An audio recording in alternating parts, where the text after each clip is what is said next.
Welcome to Brian's Action Figure Reviews, and we're back with episode 5 of Wrestling Retro Chat, or Retro Wrestling Talk, whatever we call it nowadays. But today's episode is a good one. We watched a 1-hour classic between Okada and Kenny Omega from Dominion 2018. So let's see what we thought of it. Enjoy, guys. Welcome back to Brian's Action Figure Reviews. I'm here with Tubbs and Rich. Welcome, guys, back here for another Wrestling Retro Talk.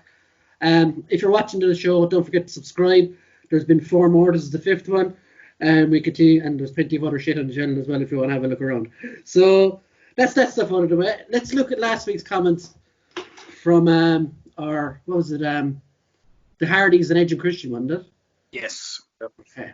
So last week's comments, there's only a few, so it won't be too long here. David Woodland said, "Nice job, lads. Good to see people talk about the good old days of wrestling. I used to be a huge fan back in the day. WrestleMania 17 should be on your to-review list." But he didn't name a specific match, though. Let me take this one. Me and Dave are old friends. Okay. Fantastic photographer as well. I'll text Dave, or even if Dave wants to just, I don't know, comment on the next video and let us know what the match is. Well, I did comment, and I said any match in particular, and he didn't get back, so maybe he didn't see it. But anyway, so Let's Survive Paddy Plays, our number 1 fan. He said, "Hey guys, thanks for doing the match. I'm going to come clean and say that I hadn't watched the match. For shame, what? Paddy, for shame." But he said, "Like you, went through a similar process, having rewatched it. I agree with Brian on a lot of the points and thought I would score with 7.5 myself." And he wrote an essay, and I promised him I wouldn't read it all out, so I'll just briefly go through it. He said, "I found interesting that at the start of the episode, Tubbs and Rich both said how fondly they remembered it, but by the end they'd said that no wonder it wasn't remembered." So, just want to point out that I said it wasn't because it wasn't remembered. I felt that it was probably the reason that this one isn't brought up as much is because this becomes the forgotten match, in my opinion. What we did say last week, this show is about opinions. And Paddy, I fucking love you. Thinking about Paddy, boys. Don't know what's all going to come up. Oh, yes. Go back a bit further.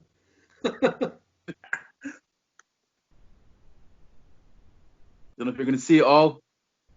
Check that out. Paddy, you're getting a rep here on the channel, man. An actual homemade t-shirt. That's deadly. Guys, subscribe to this guy's channel as well, please. He makes awesome video game content. Myself and Tubbs are on it at times, but there's some amazing interviews as well with actual video game developers and directors and stuff. Please check it out. It's well Let's Survive Paddy Plays. Yeah. I just want to finish his comment because it's a dig at you, Tubbs, and I enjoy it. I read it. He said, "Thanks for the episode. Love what you do. Really mean that. P.S.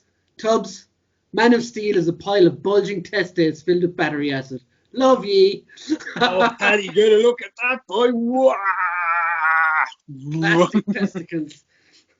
So there we are, 3 minutes in, and we've already brought up testicles, so it's a good start. Yeah. So, this week's match, lads. Okada versus Kenny Omega from Dominion 2018, I think. Yep. This was Rich's choice. This match is, I'm going to say more than 59 minutes because there's bits cut out from what I watched. I think from what we saw, it's 59 plus minutes without the entrances, so it's over an hour. So from opening thoughts, right, I didn't watch any build-up or anything like that. I went straight into it. That's what she said. I did myself. I just went kind of raw dogged into it. So and go Brian. Opening thoughts, lads. Have you watched much of Omega, much of Okada before? I have never seen this match, and it's probably it's my first time seeing this match. But I'll tell you, because I think I said it to you before, Brian. Much like Rich did with kind of WWE and stuff, was kind of like took a break and kind of ventured away and then came back into other stuff and then back into the product. I think the last New Japan match I had seen was Brock Lesnar versus Kurt Angle. Jesus. It was a while back I ventured out. But then I think kind of started coming back into it then in and around the Bullet Club and like AJ Styles and versus Shinsuke and stuff like that, So I came back in around it for when Jericho was there, I kind of pulled me back in. But there was a long space of time where I didn't watch any of it, which is kind of why I didn't really know a lot of the story building into this match. It was their fourth match as well, this one, wasn't it? Yeah, 4. Yeah. So I didn't know any of the story going into this. Like Brian, I didn't watch any build-ups or anything like that. So I was a bit confused at certain points and stuff as well. I will talk about it later, but yeah, there was some bits of it where I was kind of scratching my head. I was going, I don't know what this is. I can't understand the storyline properly because the commentary's in Japanese. So I was going to say that, but I just heard every now and again I could hear Okada, Omega. So I was like, all right. And then can anyone clear this up for me right before we start going deep into it? What were the rules to this match? It was best 2 out of 3 falls. Okay. I didn't really know because when it hit the 26th minute and the first pinfall happened, I was like, what the fuck? What? I thought this was an hour long. Didn't realize. See, I think I went into this not knowing any of the build-up or story or backlash before it. But I mean, don't get me wrong, the match still did tell a story within the match. But I think it took about 40 so minutes for me to actually sit there and go, oh, I know what's going on now. Well, I think this is really interesting match because, as you said, it's so far out of the WWE bubble, it's not even in the same world. The crowd was so different. Every match is every move is respected, rather than people shouting various abuse at wrestlers or booing or whatever. And it just felt like an actual sporting event, rather than a fucking sports entertainment TV show. I found when I was watching it, it really did have that, as you said, sporting feel because of even the way the turnbuckles looked, and it felt like a big boxing style, big grand stadium fight, which was very different from what you see in the independents and stuff like that. It's the Japan style, it's the strong style. It's very different and it's fucking very hard hitting. So, Rich, how long ago did you watch this first? When it was live. So what was it like for you coming back into it, watching it again? Well, when we spoke about matches, from day one, this was one of the matches that I was putting up there, and it was quite hard to pick out of the 4 matches that they actually had, and I just thought, being the final match, I may as well just pick that one. It still lived up to, and I remember watching it and going to work the next day, talking to my pal Lane. Hey Lane, if you're watching this one, we would talk so much shit about it, kind of thing. It was just, it's such a solid, good match. Everything about it it still holds up. I know it's only been 2 years, but to me, it's still holding up so far. These are two guys at their top and peak in this company. And when you actually look back to the story, this has been a 2-year battle between these two guys. Yeah, only 4 matches, but a 2-year battle. And to kind of get that final payoff, because all the matches, you had Okada win the first one, and then the second one ended in a draw. Omega got the win on the third one, but this was to actually see who was the best out of the two of them. So this match was needed, and it was just phenomenal. Just seeing what these guys can do is unreal.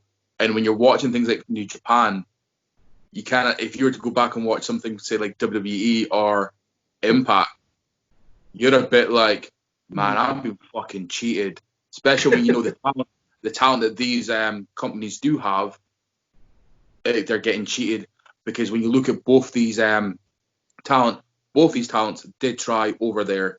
So you had Omega, who was originally signed to WWE way back in the days, and basically I think he only lasted a year, and he was like, fuck this, you're a joke, you're kind of you're just putting me to waste. So he obviously left.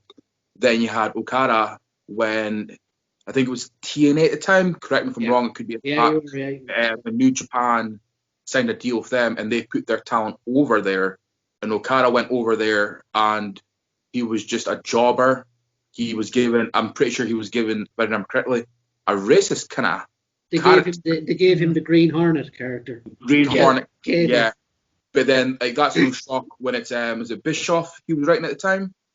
Like, a massive, like, racist in the company.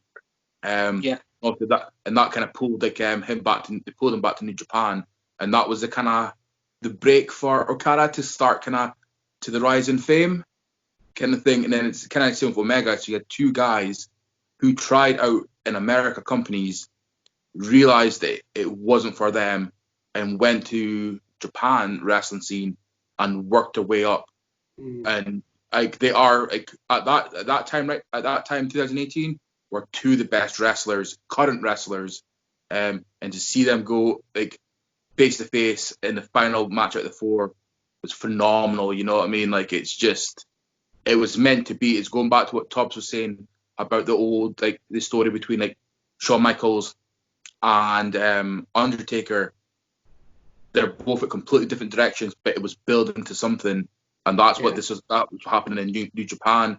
You had basically, it was quite interesting because you had Okada, he was now the leader of Chaos, but he basically knocked off Nakamura, and then you had Omega, the leader. Well, he was kind of the leader feuding with kind of Cody at that time for the leadership of Bullet Club, but he had knocked off AJ Styles, two guys who both went to WWE as well. So these guys are definitely at their peak, at the two biggest kind of factions at the time, and just seeing them go all out was just phenomenal for me.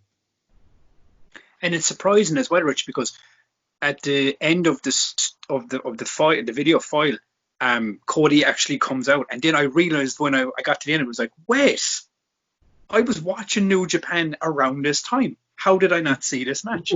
Because I was saying to Brian, I had remembered Cody in it. I remembered the whole feuding with Omega and everything. But let me ask you another question. Where is this Omega in AEW? I have not seen this Omega yet. I think though with this Omega, it's a different style completely. Of course, yeah. It's very hard. Like I watched this match now, and like you, Tubbs, I had trouble at the start. But when you have to kind of, I don't know how to describe it. You have to give yourself over to the match, like, don't you? Where like whatever about what's happening and you can't understand what the commentators are saying, you just kind of have to make it your own thing. But this Omega, I don't know, would it work in AEW? And anyway, that's a whole different conversation that we could be here for hours. Yeah, of course.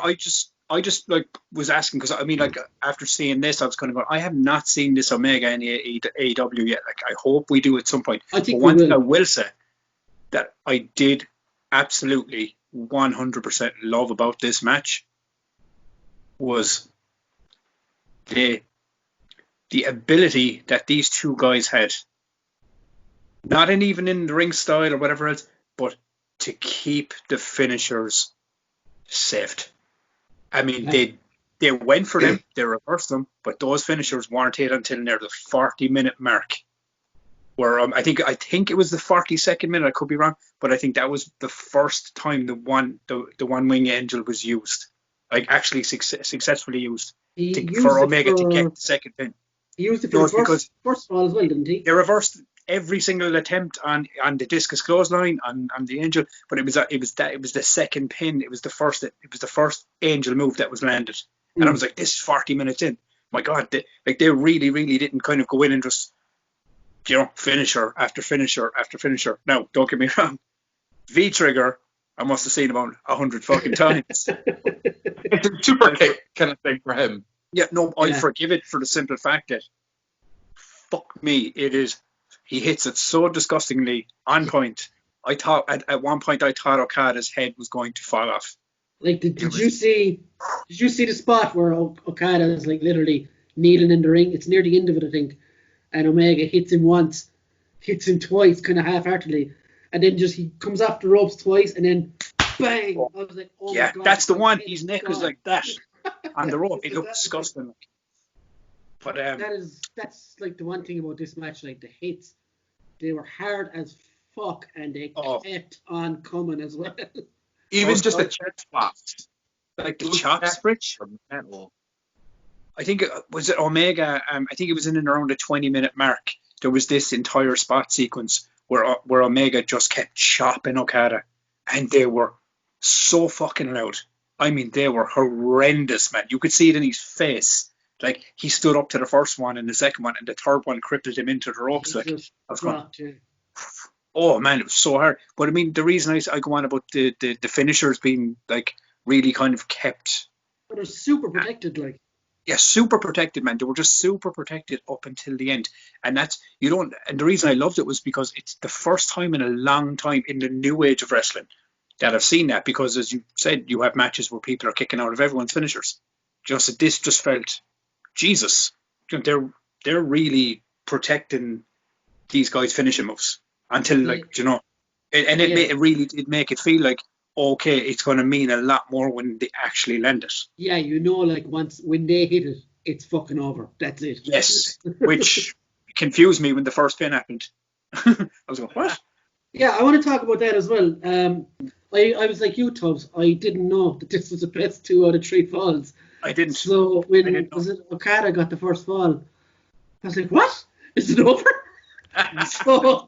So I paused it, right? And I went to Google and I just typed in the name of the match. I didn't see the winner, luckily. And I just saw best 2 out of 3 falls. I was like, okay. They go back playing again.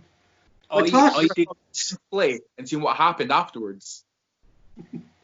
Oh yeah, quicker. Just let it play on and be like, oh, it's continuing. Like, when it happened, I genuinely was kind of like thrown back for a second. I was kind of going, what's going on here?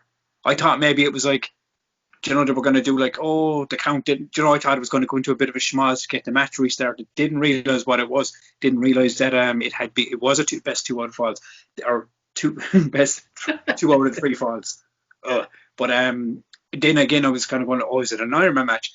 This is the thing that, like, I think what happens, it's like you, Rich, when you went in and watched the Undertaker Shawn Michaels match. You were saying you already knew the result to it, but you'd never seen the match.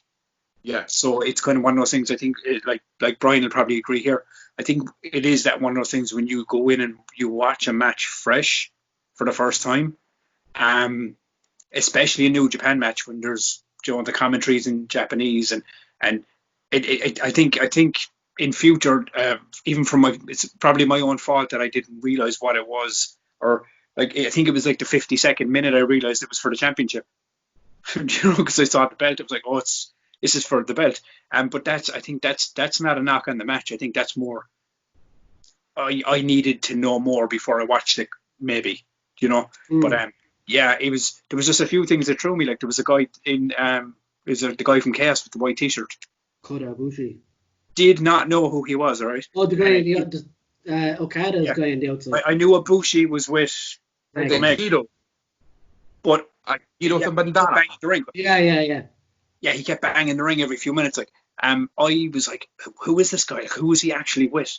And then it was like there was a spot that ended up happening on the outside, and then he goes over to Okada, and I'm like, okay, you're with him. But that took 40 minutes for me to figure out, whose side he was on. And as I said, that's not the match's fault. That's kind of more me not having the knowledge of the surroundings of the fight. Yeah, but I was the same. But I didn't really take any notice of him because they didn't interfere in the match, which I was delighted with as well. Mm-hmm. That was just it was just between the two of them. So, worst spot of the match. Mm-hmm. Worst spot, whoever wants to take it. Mm-hmm. Oh, I'll take it. What? The one I didn't like was the fake out German suplex on the outside to that crappy looking like table thing. Oh, yeah. I thought that they fucked around on it too much, and then none of them went through the table anyway. Well, it did eventually. Like Omega put him like through and then jumped off the ropes. But it I don't know. It was one of those spots where it was going. It's taken way too long to kind of go anywhere. They're faking it, and I knew at that point they were so bollocks they weren't going to do it. And if they did, I would have like probably jumped through the ceiling. But I just had a feeling it was if that was near the start of the match, because these are two crazy fuckers, I'm thinking, oh man, they're energetic, they get up in it. But it was so far into the match, I was like, these guys are fucked. Like if they do that, one of them's dying. So it just didn't work for me. I think I knew in my head from looking at them that there wasn't enough space between the ring and the barricade that it wasn't going to happen. Like. Yeah, it wasn't even a spot, because you've seen that spot done so many times. I think I've seen Angle trying to do it to the Undertaker, and I've seen AJ try to do it to like Samoa Joe in Impact. It's a spot that's always been there, but I think that they fucked around for way too long. Now, that could have been because it was 30, 40 minutes into the match, and they were probably just trying to save time, stop themselves from gassing out or something. But yeah, I mean, that was one of the ones that I didn't work for me personally. But I will say one thing: this match was so long, but by the 30th or 40th minute in, I was forgetting shit that happened in the first 15 minutes. You know, because I was trying to keep on top of what was happening in the now, and still trying to remember what happened kind of earlier on, because it was a bloody long match. Like, okay, for me, the worst spot came pretty early. It was Omega's attempt at a dive over the barrier, I think it was, and he just totally misconnected altogether and ended up hitting like Omega's legs, I think it was, outside the ring. Do you remember that? It was the first big fucking jump out of the ring. Do you know what that actually was? No. Is that the one he went to the other side, ran and jumped the barrier at Omega? Yeah, and kind of half missed him. You know, Omega V-triggered him. But it looked like he didn't land close enough. It was messy. It was messy, yeah. So that was mine. I can't. But that was actually a V-trigger. Racking my brain, like I can't think of anything else. What about you, Rich? I'm not gonna lie, boys. There was not a second I didn't enjoy this match. And you know me, boys. Like, I'll fucking slate a match. But like, I generally enjoyed every second of like this match. That I didn't have like a bad moment. I guess like, I've had to pick something. Maybe just the first 5 minutes was a little bit slow, but that's quite typical for these Omega Okada matches that do. Like, the pace is quite slow to start off with, but as soon as they kick off, it is just like all hell's breaks loose kind of thing, and it's just all go. But I guess that's it. I generally couldn't really think of anything. Like, everything was just almost perfect in this match. What was your best spot, Tubbs? I have about 3. I'm funny enough. I was going to name 3 as well. Well, do it. The first one. We'll go around again. Give me one, and we'll go around. Oh yeah, we'll do that. We'll go 3 and 3. You have to pick 3 as well, so Rich. But the first one is, for me, and it's because of the camera angles on this thing, is why it's my top one. It's when Okada's outside, he gets knocked down, and then Omega's in the ring, and Omega runs after ropes, and he just launches himself with that like complete springboard split plancha swanton. Don't know what it is, but he just creams Okada and rolls and then lands, and then the camera comes into play and catches it. It looks like something out of a superhero film, the way it's shot. That spot was just perfection. It went down to the ground and just caught the height, and then came right up, and he was in front of it. That spot was fantastic. It was so perfectly executed. Like, he went straight. It's the way the light caught him in midair and everything. It's everything. Like the timing on the camera, the timing on because let's be honest, we can't leave Okada out here. Okada caught him perfectly. Do you know what I mean? It was a catch there, like the way he kind of positioned himself for where he was to be caught to, springboard Omega, and it was just a perfect setup. It was just one perfect, deadly sequence where everything worked for me. I'll give you that's one of mine as well, so I'm not going to waste my time talking about that as well. Yeah. One of my other favourite spots was when he couldn't beat Okada and he fucking pulled out the Styles Clash.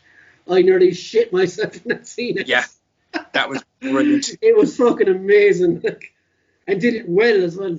Not fucking. Oh, he creamed him with him, like. You see, some wrestlers will pull out someone else's finisher and it'll look off, but do you know what I love more of that moment? It wasn't even a Styles Clash. It was the pause before he sank it in to the audience. The audience, you could hear them. They rose up, and he was like, "Boom!" You know, it was a just fucking come on, Rich. When Omega went for the one-winged angel, didn't work, and then because obviously I think it was Okada kind of punched him down. He went down, had a little brawl. Then he V-triggered him, and then he went to do it again, and then Okada's like kind of punching on him, and he drops him a bit, and there was like a second pause right into a suplex. just how that all kind of flowed, I was like, Mm. that was fucking A, man. That was awesome. Like, there was a nice flow on that. It was just amazing. The chain wrestling in this is fucking off the chain. Like I don't. I'm normally, sorry, I'm leaving. I don't normally agree with like the whole Dave Meltzer, stars thing that he does. But Christ, this was a fucking beast of a match. Like, are you going second point? My last spot is my favorite. Is the fucking tombstone on the side of the mat. I was gonna say that as well. Oh, Yeah, that was my second pick, yeah. I was like, motherfucker broke his neck. It was, and there was even a second one where he caught him off of it was a reversal off the rope, then kind of spun him up into it, and then spun around. He did like this spin into it. I was going, Jesus Christ, like, what was the one?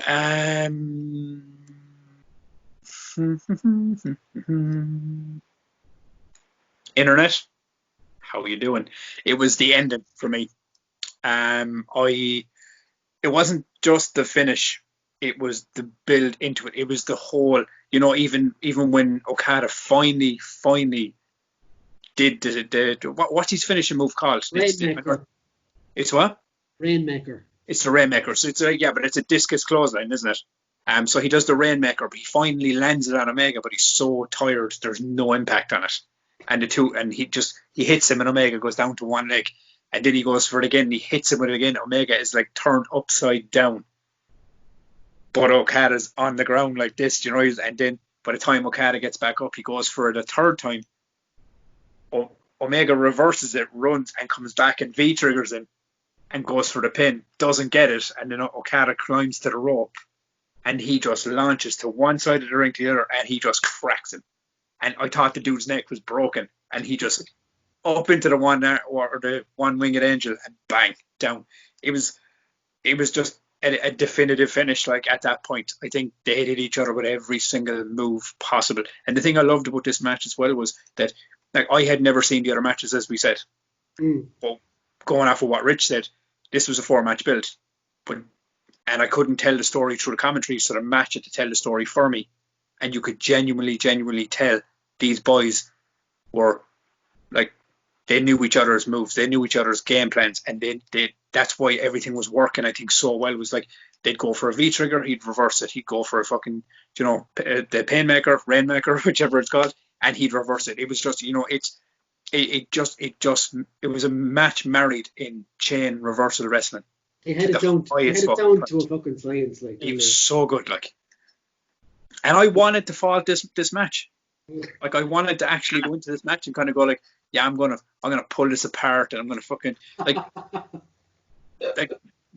one of my biggest, probably the biggest, things I could pull this match apart for was the hour-long runtime. It was so fucking long, but it goes back to what we said about the TNA match 2 weeks ago. When a match is so fucking, like, so full on and so hard hitting, and this was the strongest style of a fight I've seen in a long time. This was that Japanese strong style to the highest point. But it is that thing, which when a match just keeps fucking coming at you and coming at you and coming at you, you don't really feel the time go. Now, when the first pin happened, I'll admit I was kind of going, I don't know what's happening right now, but that's as I said, that goes back to being my fault and not having enough knowledge going into it. But then when because for a few minutes after that, it kind of slowed the pace down. I reckon it's because the two boys were fucked and they needed to get their fucking win back. But once they got their win back, man, this thing just went boom, boom, boom, boom, boom. And it was like, as I said every single week, lightning fuel, my friends, lightning fuel. I do reckon if I did find this match in the English commentary for you boys, you would have understood it a lot quicker, and you would have enjoyed, as much as you enjoyed it now, you would have enjoyed it a lot more having the English comments. But it was just like about having to actually go and all three of us having to download that. part or finding like a highlight reel of the match. That was the only way I could get the full match. But like, see to me though, like this is the ultimate highlight for me on this match. A bit different for you boys, but is it kind of like the highlight for me is kind of going back to when I first watched this match, because this is like Okada. He had the title for over, if I remember correctly, about like 700 days. So like, and then, but then when you go back, this is 2018. This is when, like, off the record, behind the scenes, when they're kind of talking about could there be an AEW. So I'm also thinking, like, in my head, I'm going, will they, from looking at previous kind of history, would they drop the belt to someone who's potentially away to leave at the end of his contract? Do you know what I mean? That's why Omega got the title. Well, who knows? But then you also got to think, like, would they continue to push Okada as the longest reigning the champion? So like for me, when I was watching, I was like, is Okada going to retain, or is Omega going to get the belt? Because there is talks of majority of the elite or the Bullet Club leaving New Japan because the contracts were all coming up.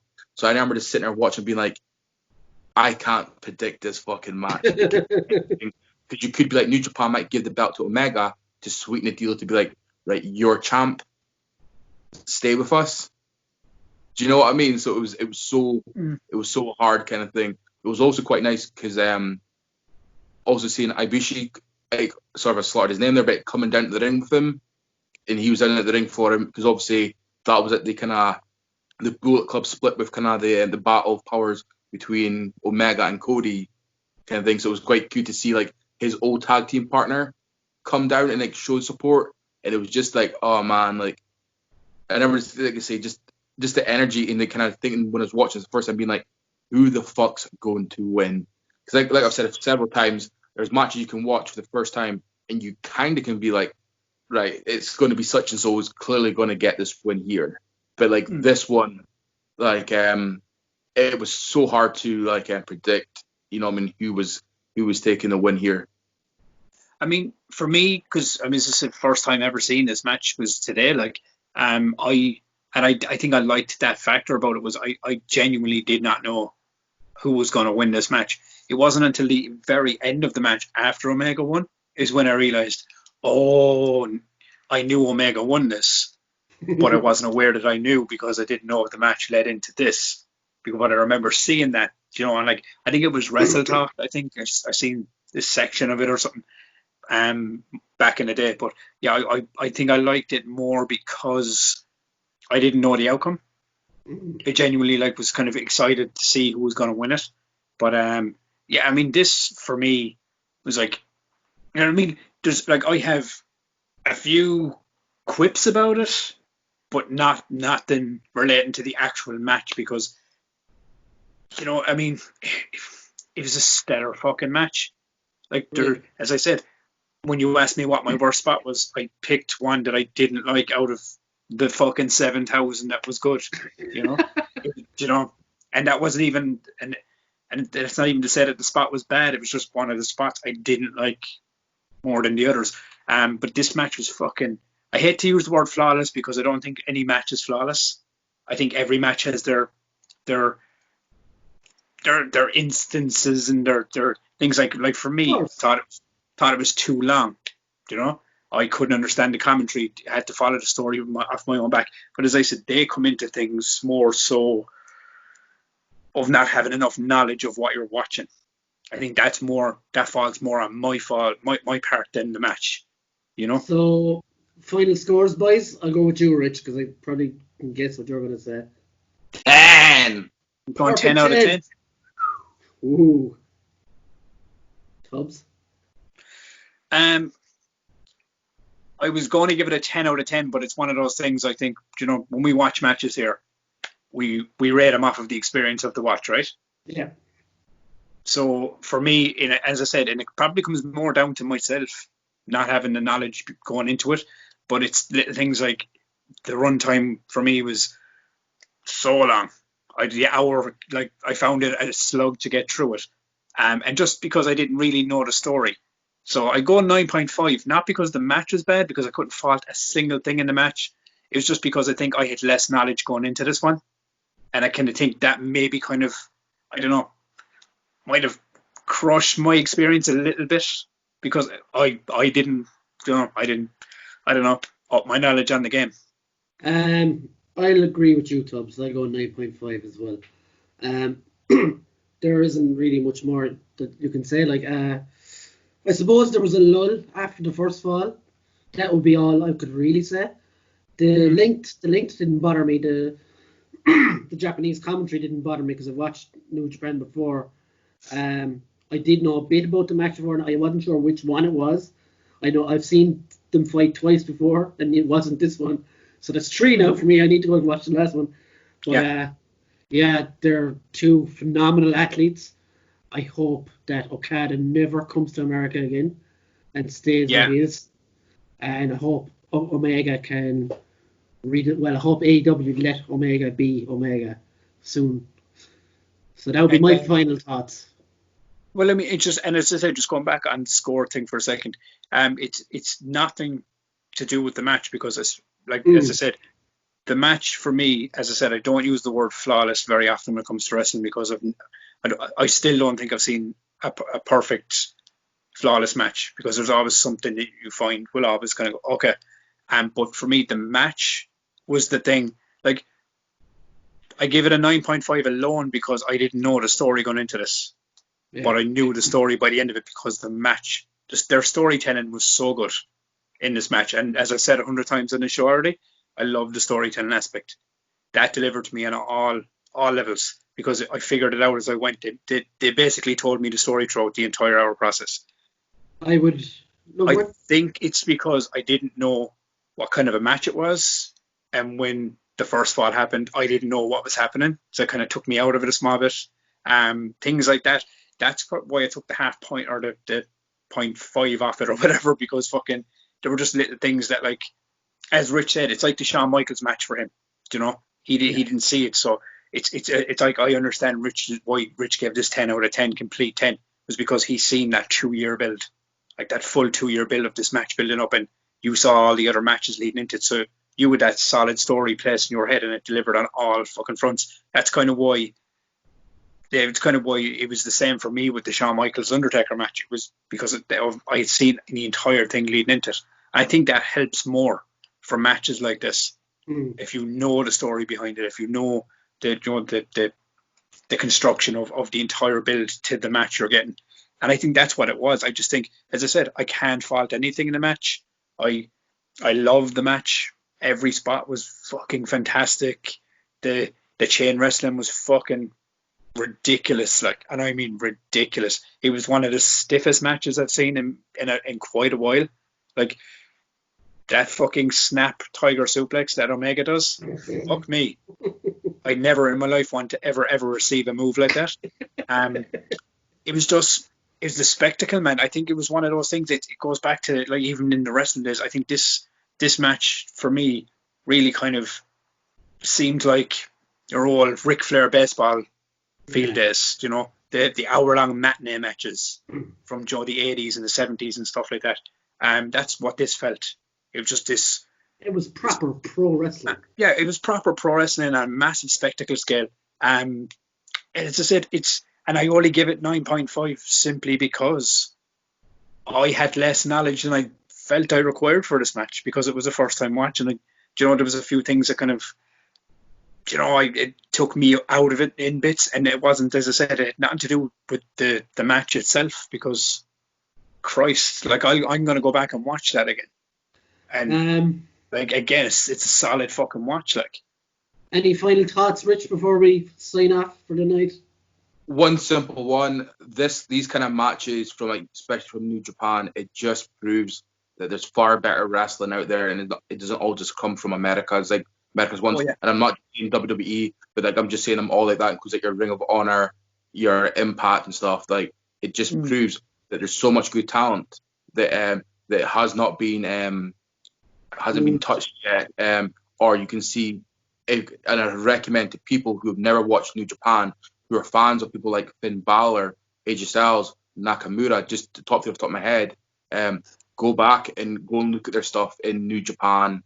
Just that alone, it will just show you, like, you hear so much people complain. Why people are complaining about how they're not getting executed properly and why they're getting put to waste. Well, apart from AJ Styles, because he's always got that push, but it just proves that there's so much great wrestling out there that's with not any of those companies, you know what I mean? And that's kind of like that's the kind of one thing I want to push to people, is just show there's so much great wrestling away from those big top dogs. And I just want to say as well, before we go, just want to echo what Rich said. Also, if you want to get into New Japan Pro Wrestling, I'm sure we'll cover this in a couple of weeks down the line, but Tanahashi versus Okada's, there's 3 or 4 matches they had as well. Okay. Oh, they'll get that extra 0.5 off you, Tubbs. Don't worry. No, but and I think it goes back to what Rich was saying there a minute ago about, you know, like the wrestling and stuff. And I think you can clearly see that is as WWE has, or I remember I was saying it a few weeks ago, it's got a very specific WWE style. Yeah. Like since you've seen even AJ Styles, as you even said, AJ Styles is booked heavy in WWE, but you haven't seen the AJ Styles from Impact or New Japan show up in WWE yet. It seems to be a very restricted WWE style. It's a TV show style. Yeah, I mean, they're playing to a different crowd. Do you know what I mean? They're playing, you know, to a different audience. I think that's another conversation though for another time. Yeah, but you know what I mean. They are playing to a different crowd. But they think.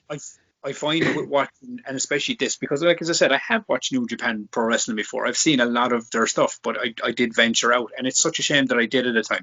But to see this match and just to see and remember how hard hitting and how fucking gorgeously executed some of these matches are, like, you know, these are the matches people should watch when they're trying to train.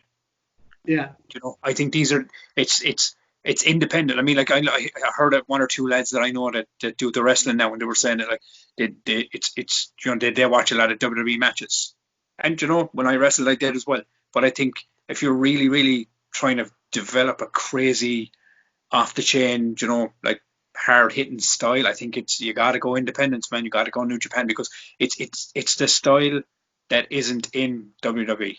Because if you're going to the independents first, or, you know, underground wrestling, that's the kind of style you're going to be working anyway. So you need to stay there. Recommend it. Just watch New Japan wrestling, watch independent wrestling. And that's us, folks.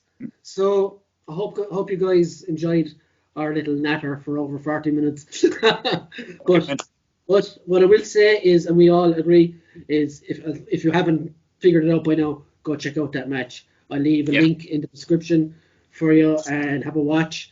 And drop us comments. Tell us what you think. Do you agree? Might not agree with me. Are we blowing smoke up our ass? Who knows? But thanks very much, guys. We love you guys. We'll see you next week.